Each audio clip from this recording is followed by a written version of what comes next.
Let us bring in the Executive Director of Project NOAA, or Nationwide Operational Assessment of Hazards. I'm talking about Dr. Mahar Lagmay. Of course, welcome back to StoryCon, Professor Lagmay.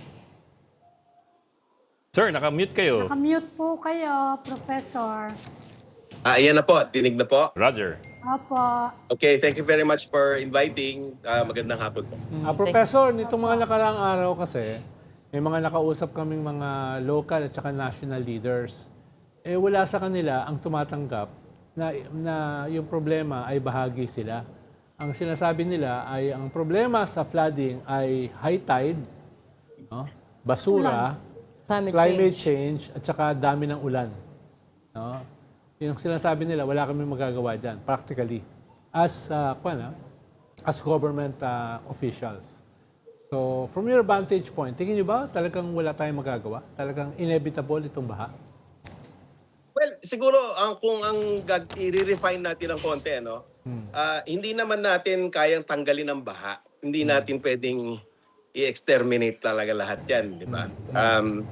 Habang may ulan, at lalo na kapag malakas ang ulan, ay nandyan ang problema natin sa baha, lalo na nasa typhoon belt tayo. Kaya lang, pwede natin mabawasan yung baha, no? Pwede natin i-manage. We cannot control it, but probably we can manage it. Pag na-lower natin yung mga levels, ay mas epektibo yung programa para hindi masyadong pasakit at pahirap doon sa mga taong bayan. Yun ang tingin namin na pwede namin gawin na hindi lang dike ang solusyon, kung hindi a combination of interventions. Like for example, mga nature-based solutions, pagtatanim ng puno, retention basins, yung mga marshlands ay pinoprotektahan natin. Meron tayong mga riparian buffers, pamalit ng halimbawa ng mga dike na hindi naman kinakailangan kung wala namang populasyon doon. Meron tayong rainwater harvesting. Pwede tayong gumamit ng mga bioswales, ng yung mga semento ba na may butas, tapos para it will increase the absorptive capacity of the land. Imbis na konkreto na aagos ng basta-basta, sisip-sip muna sa lupa. Magtanim ng mga puno sa mga urban areas, doon sa mga kung saan kailangan yung mga pumping stations, doon ilagay.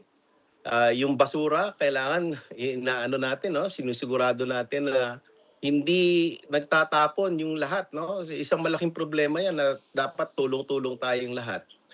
Kung baga, meron tayong malaking problema, wag na natin pagrabihin pa. At yung ating mga investments doon sa flood control na tinatawag, na gusto namin tawagin na flood management, ay maayos, no? Para yung ating investments ay mas epektibo. Kasi itong mga infrastructure projects, yung mga programa na gusto natin, pwede naman i-simulate sa computer yan eh. Para yung disenyo, kunyari ng isang dike o yung isang infrastruktura, ay makikita na natin doon pa lang sa computer kung magiging effective or not. So even before we spend money on that project, we know it will work or not. Exactly, Professor. Di ba, hindi naman yan bago. Yung mga sinasabi nyo ay marami sa mga bansa na nasa typhoon belt ay sinisimula na rin gawin in their own way. Hindi lang to usapin ng pagiging resilient, no, na laging sinasabi ng gobyerno. Ito ay usapin din ng mitigation. No? Medyo dramatically, pwede rin natin naayos ito kung maayos yung ating framework. Yung ating, almawa, yung sinasabi nyo, kailangan ma-assess muna yung problema. Saan ba yung pinanggagalingan ng baha? No? Kalawa, ano ngayon yung gagawin natin para ma-mitigate o mabawasan yan dramatically? Hindi lang usapin ng ng corruption eh. Usapin din yan ng science eh. Katulad ng ginagawa ng Project NOAA. Yeah. So, ang kwan lang ay malaki yung role ng mga katulad nyo para magbigay ng input sa gobyerno tungkol dito. So Professor Lagmay, let's talk specifically about what you're going to use the additional 1 billion pesos in funding for. I know part of it is AI-powered flood forecasting. How would that work po? Bali ganito, no? Yung pag-mention po ng AI, I'd like to emphasize that it is a tool. And yung tool po na yan ay pangtulong lang doon sa lahat ng ginagawa ng mga researchers, ng mga scientists na pag-kolekta ng datos, pag-analyze ng big data, at tumutulong lamang yung AI sa pag-synthesize ba, no? Mahirap po kasi kapag ang datos natin ay hindi okay at mag-churn out yung AI ng hindi din okay. So importante po na yung ating science ay robust at tama yung pagkolekta ng ating mga impormasyon na halimbawa yung historical data natin ng rainfall, saan ba tumatama yung baha. Pwede natin gamitin yung AI dyan para makakita ng patterns kung paano natin magagawa ng mas magandang solusyon yung problema. At kaya po tayo gumagamit ng data analytics, nagkukolekta tayo ng impormasyon, ng katakot-takot na datos, gumagawa po tayo ng mga hazard maps, nag-churn out pa tayo ng katakot-takot na information. Remember that we have 14 years of data na simula nung naumpisahan yung Project NOAA noong 2012. And we can combine that with a lot of other information to find better answers or solutions to our problem. Tama po yung sinabi na mahirap gumawa ng solusyon kung hindi naiintindihan yung problema. Mahirap mag-govern kung hindi evidence-based science ang gagamitin natin na basihan para sa mga desisyon natin. Well, sir, I'm sure everybody's excited with the possibilities given the funding that you'll be getting na dagdag. In real and intangible terms, what do you think people can expect with the newly refunded Project NOAA? Anong mga gusto yung baguhin sa site niyo, idagdag sa site niyo at well, yung ganun. Dagdag sa tanong ni Ed, Opo. Professor, kabahagi ba nito ay kinakausap kayo para tumulong gumawa ng master plan na matagal nang pinag-uusapan? Bali, bago pa po dumating yung 1 billion, we have been coordinating already with DPWH. Lunod na po kami doon sa mga projects na pinapasa nila sa amin. No? Bali, ang objective namin, ang role namin is when they pass the design, we simulate it on the computer and then we find ways to determine ano ba yung effectiveness noon, no? Ganong kabababa ang na-lower noong baha. Epektibo ba yung proyekto, yung infrastructure, no? So para magawa namin 'yon, kailangan namin ng powerful computers. Kailangan namin ng magandang hugis ng kalupaan, no? So sorry. Nasabid ako, kumain ako ng mani. But anyway, Ngumunguya nga kayo, nakita namin. sorry. Okay lang, sir. So, Bumukbang din pala si Professor, parang si Manny Mugato. Wapoys. Anyway, sige, ano ba yung sinasabi ko? So, yung kalahati ng budget, ng 1 bilyon ay ilalaan namin sa pagbili ng equipment. Okay. Ano ba yung equipment na yon? Meron tayong, tandaan natin yung NOAA made use of LiDAR, light detection and ranging. Nagbapato yan ng laser points na hundreds of thousand laser points per second so that we can recreate the landscape in digital format. Importante po yun kasi if we don't have that foundation or that base, we will not be able to simulate the floods. So the higher resolution it is, the better the resolution of our hazard maps and the better that we can see the problems. That kind of instrument, no, will be distributed to the state universities and colleges. Marami po sila, no, nagkalat yan all over the Philippines, and they will fly this LiDAR drone so that we can update the hazard maps. Yun po, no, so we can increase the resolution. Dati ang kaya namin 10 by 10 meter resolution. With more powerful computers and with all of these LiDAR data that will come in, kaya na po namin ng 1 meter per resolution. I actually sent some images, no, if you can show it. Yan, kita nyo, street level yung mga baha. Nakikita Ito natin. sir yung current, no? Ito yung current nating site. No. That's the latest, yung first Okay. output namin. That's in Butuan, no? Tingnan nyo, if you can show the others, you can see the difference between the 10-meter resolution and the 1 by 1 meter resolution. And with better images like this, no, better data, we can improve our interventions, yung ideas natin on what to do. I mentioned kanina, probably 10 interventions. So, yan, that particular image. Butuan City, look at the difference. Yung isa, it's like a blob. But look at the difference of that image on the right.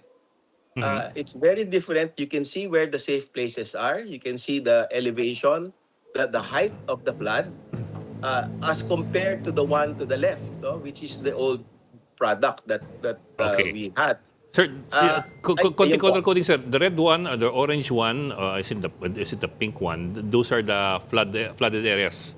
Yes, the violet one is the river. Yung medyo pinkish, no? Yung pinkish is a flood that is probably about the height of a person, mga 5'6" or above the head.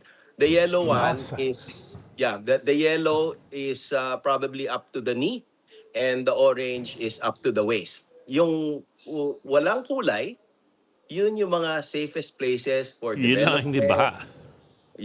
Yun ang hindi binabaha. Those are the safest places for development, siting evacuation centers.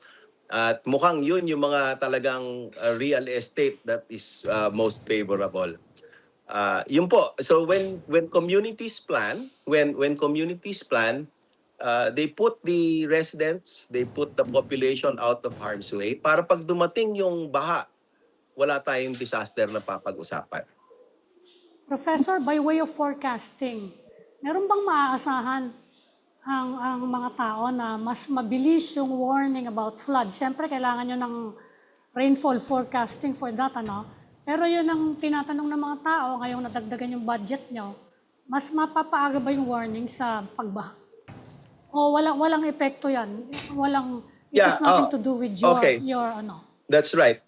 We have been developing also mga tools, no, innovative tools like 2 years ago we had this impact-based forecasting system that can determine whether a place will flood or not 1 day in advance. What places are going to get impacted by heavy floods? What places are safe? Nung bagyong Tino, andyan po, natag po niya yung Cebu, natag niya yung lahat ng mga barangay na tatamaan. Nung nagbaha po sa Palawan, natag din niya yung baha doon sa Palawan, sa Puerto Princesa, and many other places. Nagamit po ito ng DepEd doong bagyong Basyang early this year, and na-disseminate yung information na yun. Nakita niyo po, compared to Sendong in 2011, the deaths were far less than what happened in 2011 as compared to Basyang, which struck this year. Although we have these technologies, although we have this information, akala natin na madaling i-communicate. Hindi po ganun kadaling i-communicate, no? So, we are also trying to improve on information dissemination, communication. Yun po yung gusto sana namin gawin noong 2017. Na from NOAA, na meron kami mga products, we wanted to cascade that, disseminate that. But unfortunately, hindi po nagtuloy. We were adopted by UP. And from a national scale, naging local scale kami. So we helped the local government units. We went down to the barangays. We tried to understand their problems. Ang dami po naming nakalap na impormasyon. At yung pong mga kaalaman na yon, susubukan namin ipasok ngayon dito sa programa ng 1 billion. Ano ba yung mga kailangan natin? Kailangan natin ng updated maps. Kailangan natin ng better and more detailed hazards information. We need to communicate better. It's not only science that's important. We understand that arts and the humanities are important because the people need to embrace the science. If the people don't embrace the science becomes meaningless. So, importante po na gawin natin itong programa nito kasama ang mga academics, no, mga experts from universities, because we also understand that it's not enough to identify where the hazardous areas are. It's more important to find the appropriate interventions, not just in one sector, like for example, agriculture. It's important to find the interventions and the actions that we need to take for, let's say, education. Ngayon, di ba, pag nagbabaha, wala lahat ng klase. So, what kind of interventions do we need to do? Not just for these sectors, but all sectors that were affected during COVID. Di ba, lahat nung COVID na apektuhan po lahat. Ganon din po ang hazard impacts. It will affect all sectors. And Ako, the experts for these topics are found in the local area, in the state universities and colleges, in the higher education institutions. So that is why we want to capacitate and co-create knowledge with them. Kasi po, kailangan ng research doon to be mainstreamed into the community plans against climate change and disaster impacts. Because if we don't put them into plans, yung mga projects, programs, and activities magiging haka-haka lang, di ba? Anong basehan?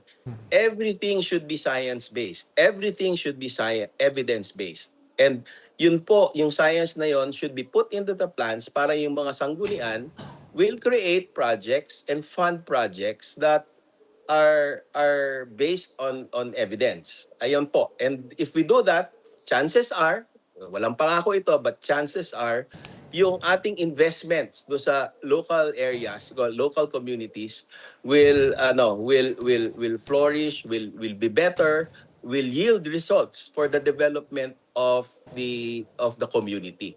And that's the way you attain the sustainable development goals. concretely, Professor, halimbawa Bulacan.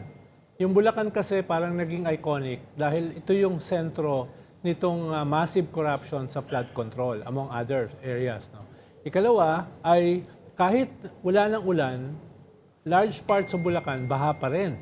No? Baha pa rin. At ikatlo, ang daming mga local government officials dito, hugas kamay.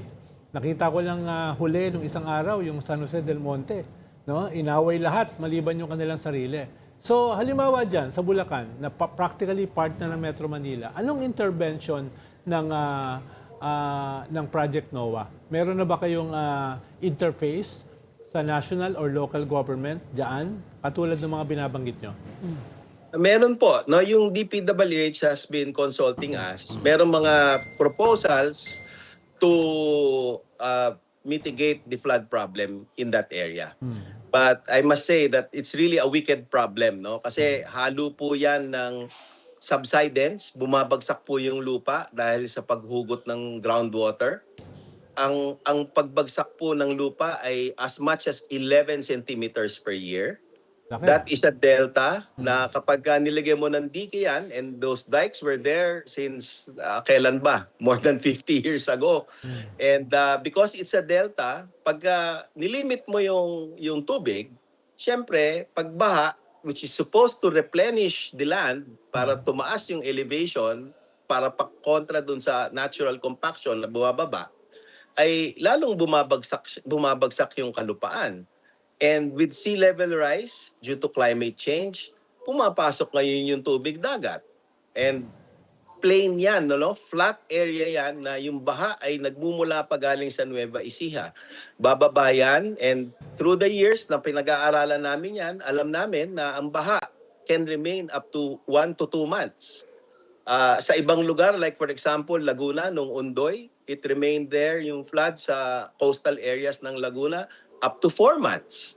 So, yung mga ganyang problema ay dapat nakukonsider para doon sa mga projects natin na akala natin maglalagay tayo ng isang intervention na malaki ang investment, tapos ay yung pala, ganun pa rin din ang mangyayari. No? So, kaya ang role po talaga ng Project NOAA dito ay gumawa ng mga pag-aaral, mga simulations para whatever design in the future or project that we take in the future, bago pa tayo nag-invest bago pa natin inaprubahan, bago pa tayo gumastos, ay nakikita natin kung magiging epektibo or not. At ang maganda sa Project NOAA, because we are science-based and we come from a university, sasabihin po namin ano yung resulta ng siyensya para yung ating impormasyon na mailalabas, no, ay makikita din ng taong bayan